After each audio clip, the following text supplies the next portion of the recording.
Dr. Ji-hoon Park pressed his face against the cold viewing window of the spaceship Endeavour. Below him, a beautiful green planet spun slowly. But something felt wrong. There were no lights, no movement, no signals coming from the surface. Another, dead world, he whispered to himself. This was the fourth planet like this his team had found in just 1 month. Each time they got excited thinking they might finally meet alien life. Each time they found only empty cities and broken dreams. Ji-hoon had spent his whole life dreaming of this moment. As a child in Seoul, he would look up at the stars and wonder who lived up there.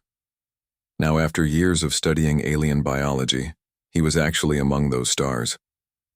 But instead of finding new friends, he kept finding graveyards. Captain Mina Choi walked up behind him. Her boots made soft clicking sounds on the metal floor. She looked tired. Everyone did these days. "What do you see down there, Doctor?" she asked.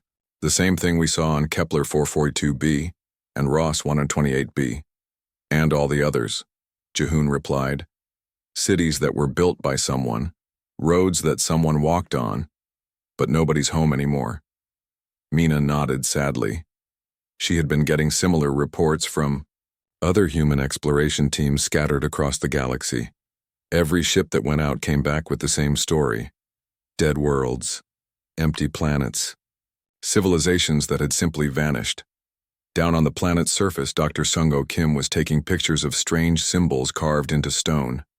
The symbols were everywhere, on buildings, on roads, even on what looked like old playground equipment.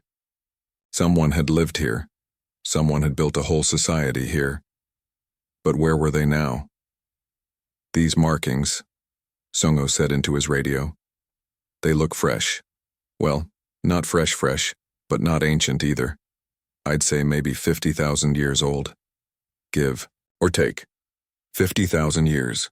That was nothing in cosmic time. It was like they had just left yesterday." Engineer In-ho Nam was scanning the atmosphere with his equipment. "The air composition is weird," he reported. "It's like they were in the middle of changing it, you know? Like they were making it better for themselves to breathe.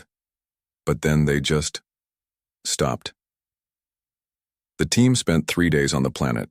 They found schools with toys still scattered on the floors. They found homes with doors left open. They found factories with machines that had just stopped working. Everything suggested people had been living normal lives, and then suddenly they weren't.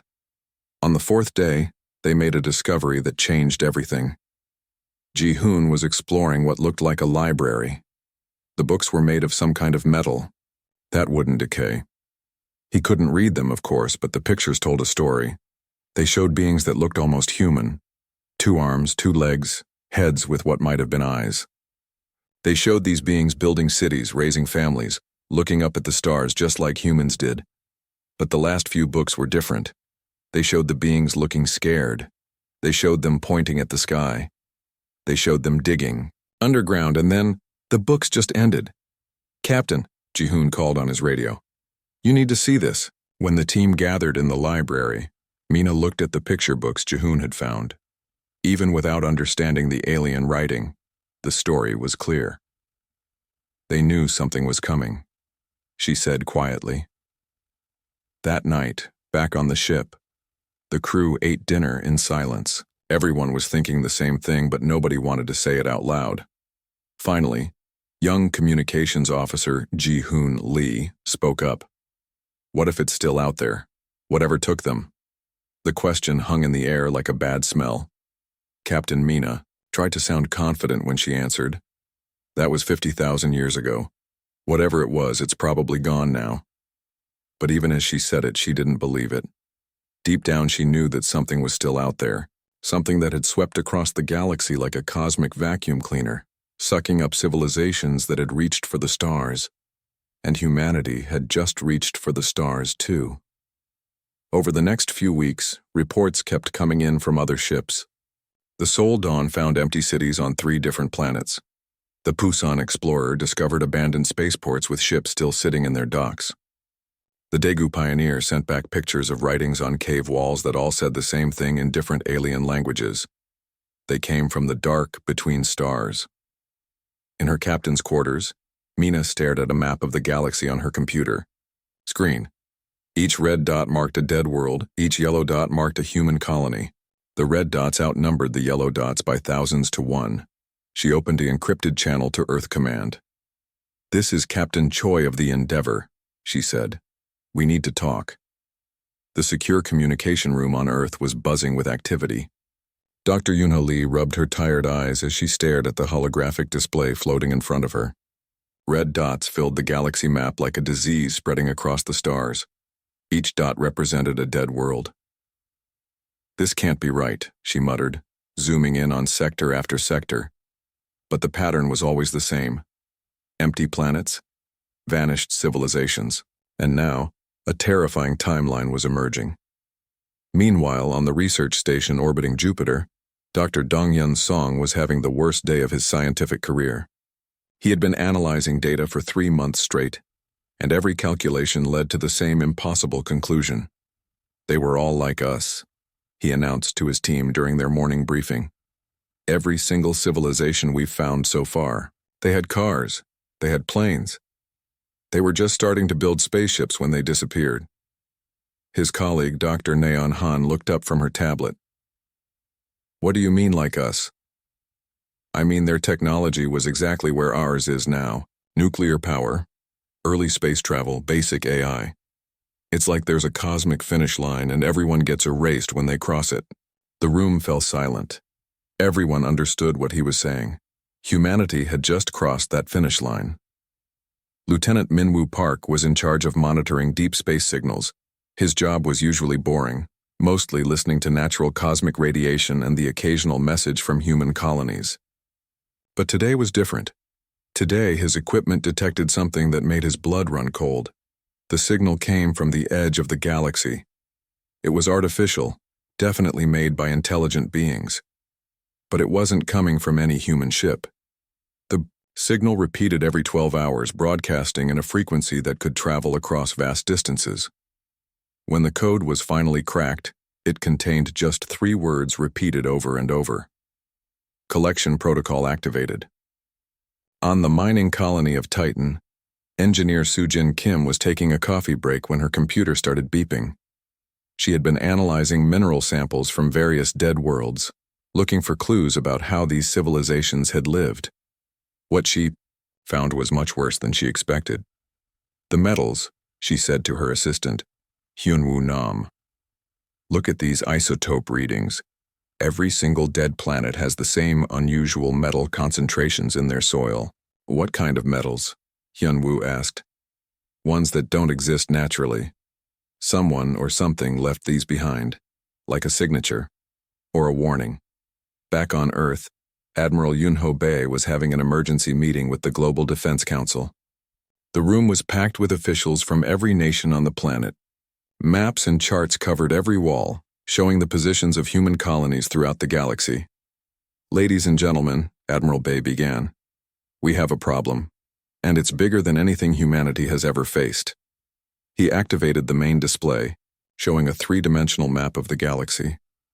Thousands of red dots appeared, each representing an extinct civilization. Every one of these species disappeared at the exact same point in their development. They were all spacefaring, all technologically advanced, all expanding to other worlds. And then they were all gone.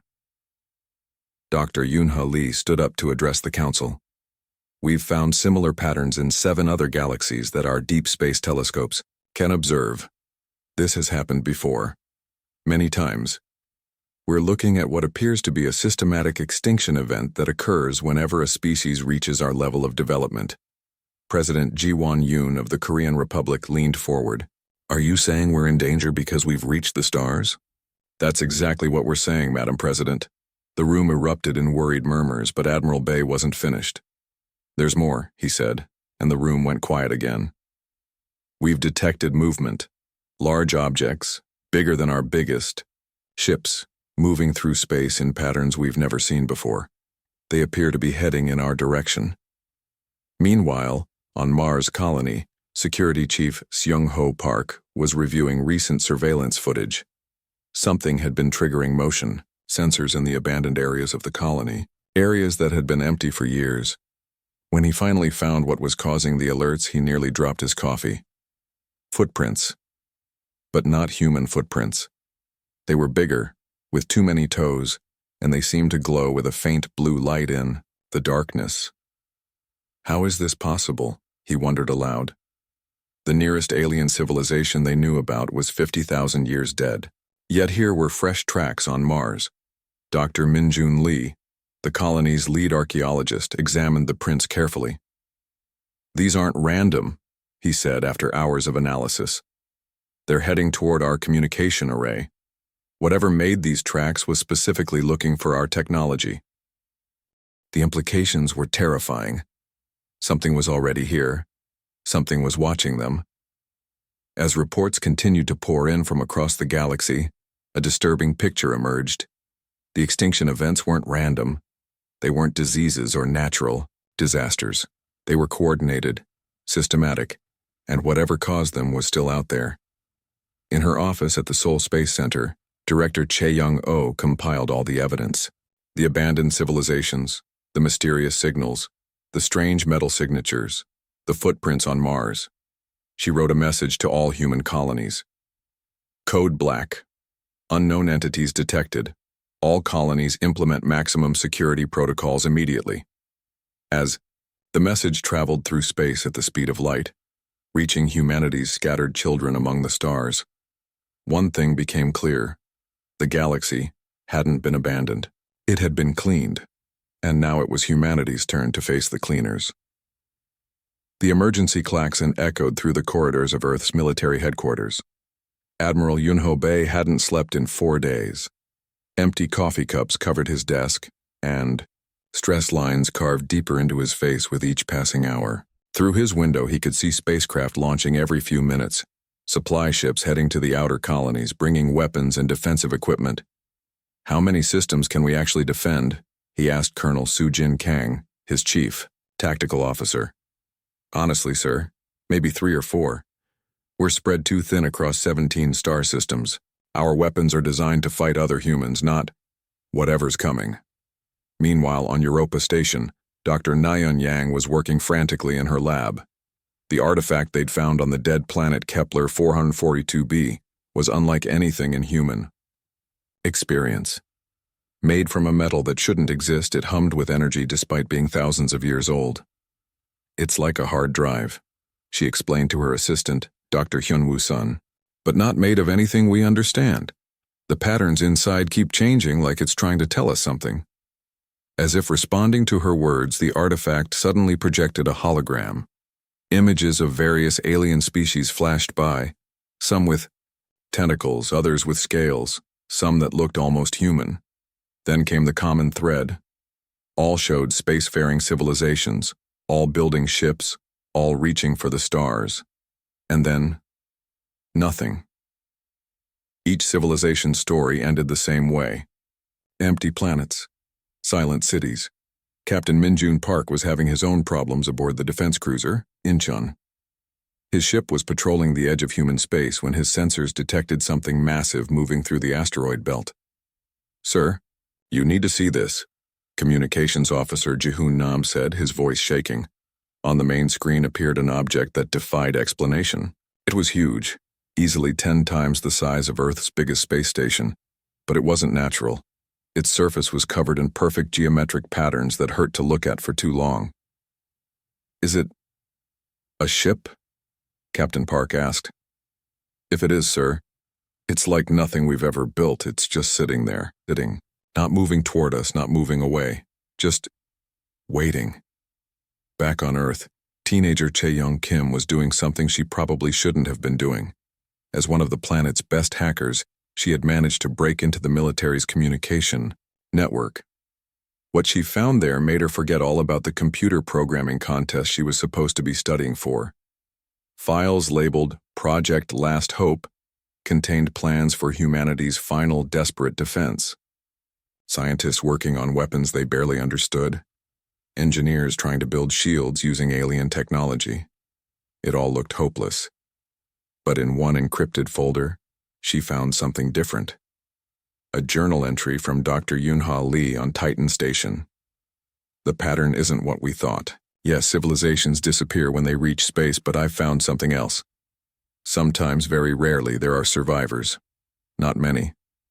Maybe 1 in 1,000 civilizations leaves traces of resistance. Someone fought back.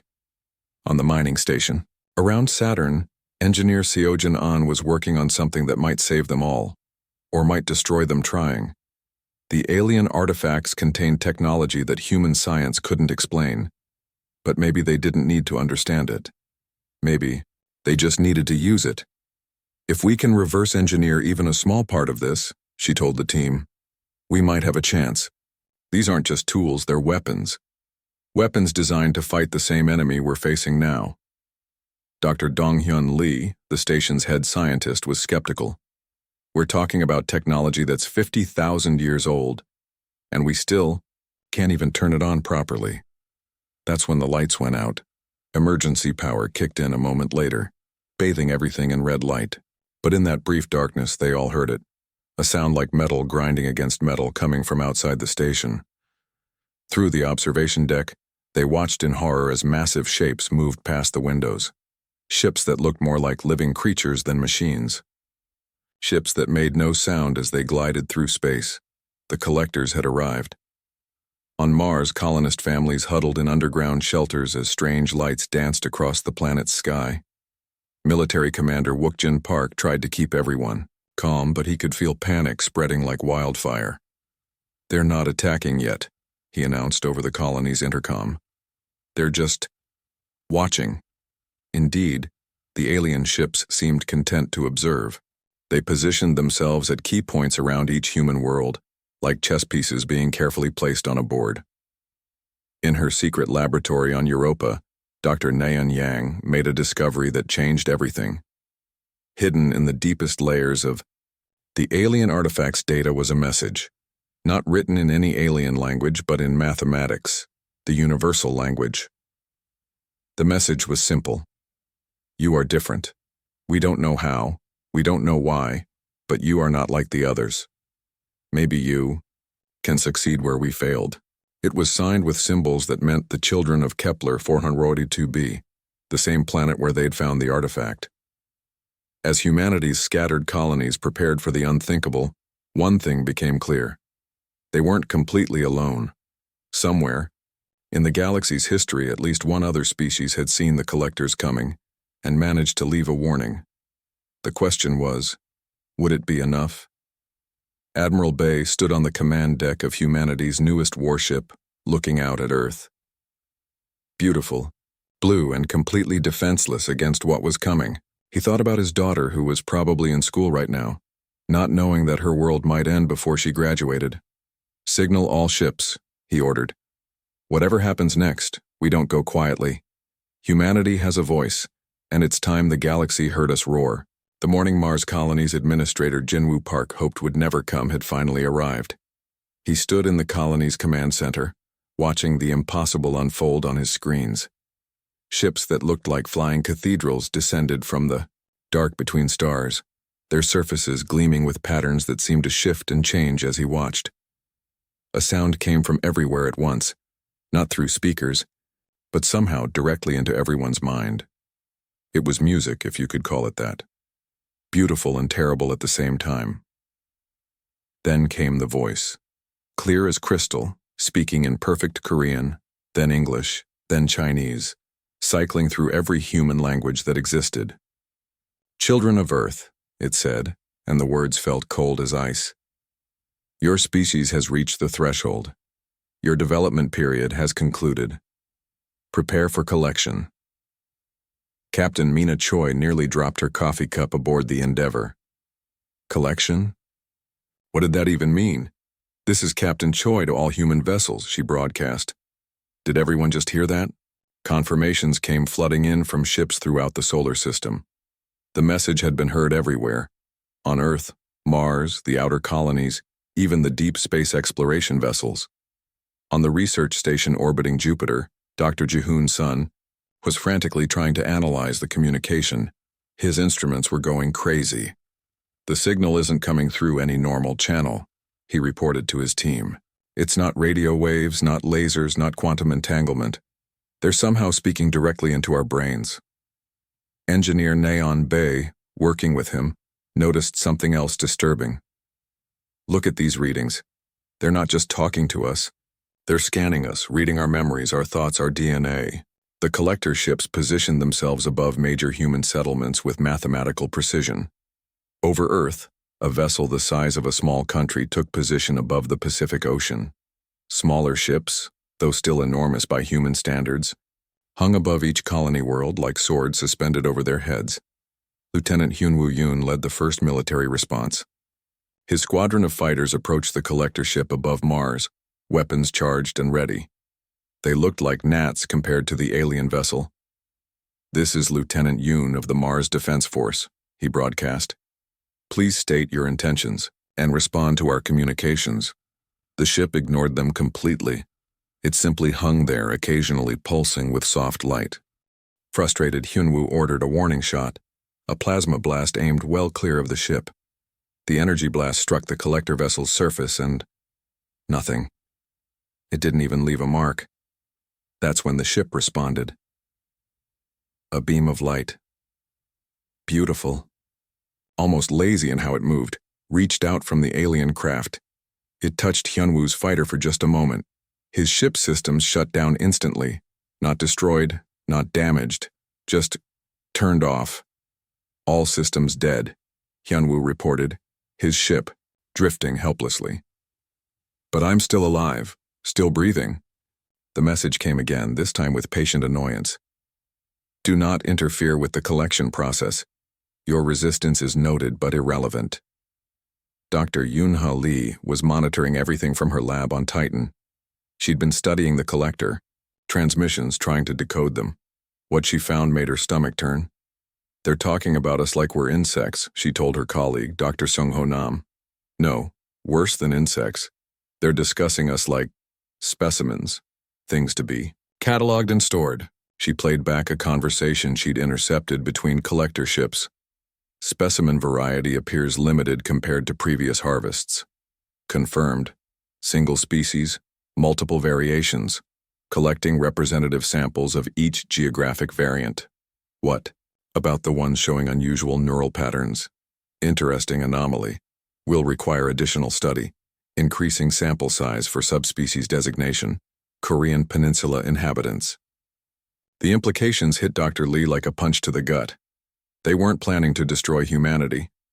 They were planning to collect them, like butterflies pinned to a board. Colonel Dong-wook Kim led Earth's most elite military unit. As panic spread across the globe, he maintained strict discipline among his troops, but even he felt fear creeping into his heart when the collector ship above Earth began to descend. It moved so slowly, it barely seemed to be moving at all. But hour by hour it grew larger in the sky. Cities worldwide reported the same thing. The ships were getting closer. Then came the test. Without warning, a small beam of energy shot down from the ship above New Seoul. It struck an empty parking lot, creating a perfect circle of nothing. Not a crater, not damage, just empty. Space where something used to be. A message followed. Collection process initiated. Resistance will result in damage to specimens. President Ji Won-yoon addressed the world from the underground bunker beneath Seoul. Her voice was calm, but her hands shook as she spoke. "Citizens of Earth and all human colonies," she began. "We face something unprecedented. But we are not helpless. We are human. We have survived ice ages, plagues, wars, and disasters that would have destroyed lesser species. We will survive this too." But even as she spoke, reports were coming in from around the world. People were disappearing, not dying, not being killed, just vanishing. Selected individuals from every community, every profession, every age group. Dr. Minky, a psychiatrist working with the disappeared people's families, noticed a pattern. "They're taking specific people," he reported. "Scientists, artists, athletes, teachers. It's like they're collecting a sample of our entire species." On the exploration ship Seoul Voyager, Captain Suman Lee made a discovery that changed everything. Her ship's AI, while analyzing collector communication patterns, detected something unusual. Hidden in their signals was another conversation, not between collector ships but from inside them. "Did you hear that?" her communications officer, Ensign Jehoon Park, asked. The message was weak, almost lost in static, but the language was unmistakable. "If anyone receives this message, don't give up. We are still alive. The collection process is not what you think. Fight back. There might be a way." It was in English, human English. Someone from a previous collection was still alive, somewhere inside those impossible ships. As the first day of first contact ended, humanity faced a terrible truth. They were not facing invaders seeking to conquer their worlds. They were facing something worse, beings who saw them as nothing more than interesting specimens to be preserved in some cosmic zoo. But in the depths of those vast ships, voices whispered in the darkness, voices of species that had been collected before, and they all said the same thing: "Don't let them take you without a fight." The real battle was about to begin. The air felt thick with tension as our small team gathered in the dimly lit room. We had been tracking the mysterious project for weeks, and something didn't add up. The old research facility looked abandoned, but our instincts told us otherwise. I glanced at my colleagues. Their faces were a mix of exhaustion and determination. We'd been through so much together, pushing through countless dead ends and frustrating roadblocks. This moment felt different. Something was about to break wide open. The computer screens flickered with fragments of encrypted data we'd managed to piece together. Scattered images, partial documents, and strange mathematical equations created a puzzle that made less sense the more we tried to understand it. Each new piece of information only deepened the mystery. Our team leader, a veteran, researcher with weathered hands and sharp eyes, spread out the latest documents on the worn wooden table. The papers looked like they'd been through a war, crumpled edges, coffee stains, and hasty scribbled notes in the margins. Years of investigation had led us to this precise moment. "Look carefully," she whispered, pointing to a series of unusual symbols hidden within what seemed like a standard research report. None of us had noticed them before. They were subtle, almost invisible, unless you knew exactly where to look. The room grew quiet. We leaned in, our breath collectively holding still. Something was different about these symbols. They didn't match any standard scientific notation we recognized. They seemed to pulse with a strange energy, like they were alive and watching us. Suddenly, one of our youngest team members, a brilliant data analyst with an incredible eye for detail, let out a sharp intake of breath. "Wait a minute," he muttered, tracing his finger along the strange markings. "These aren't just random symbols, they're a code." We'd seen codes before, we'd cracked dozens of them over the years. But this was different. This felt like something was trying to communicate with us, not just hide information. Hours passed. As we worked, our coffee getting cold, our eyes straining in the dim light, slowly, meticulously, we began decoding the hidden message. Each revelation brought more questions than answers. The symbols told a story of a research project that went far beyond our initial understanding. It wasn't just about scientific discovery. It was about something much larger. Something that could potentially change everything we thought we knew about technology, human potential, and the very nature of our reality. Our team leader's hands were shaking slightly as she pieced together the final fragments. The implications were enormous. If what we were discovering was true, it would challenge every scientific assumption we'd ever made. But we weren't naive. We knew powerful people would do anything to keep this information hidden. The risk was incredible, not just to our careers, but potentially to our lives. Yet we couldn't stop now. We were too close to understanding something profound.